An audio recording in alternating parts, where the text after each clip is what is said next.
у нас известный башкирский блогер Ильсур Салихов тоже в начале 2025 года решил сделать эксперимент. Он подъехал со своим другом на машине к общепиту вот этому «Вкусная точка» и сделал заказ на башкирском языке. Все это снимали на видео. Ике чизбургер, ике кола. И что? 9 или 1? Ике Я не понимаю. По-русски можно, пожалуйста? Ике чизбургер. Ике чизбургер, ике кола. Ике кола. 0,5. Что произошло потом?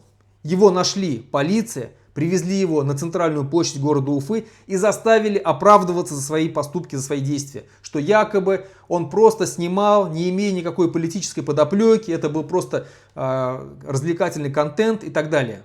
Хочу высказаться касательно того видео, которое я выложил. В общем, решили провести такой эксперимент. Сейчас поедем в МАК. Это видео несет исключительно юмористический характер. И никакого политического контекста в этом нету. И ни я, ни один другой участник этого видео не относится ни к каким каналам и пабликам. Вот это ясные, яркие показатели того, что на самом деле происходит.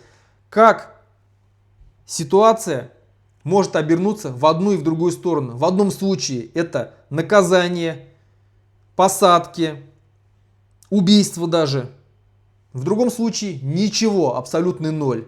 Никакой реакции ни со стороны властей, ни со стороны правоохранительных органов, ничего абсолютно нету. Хотя общественность возмущена.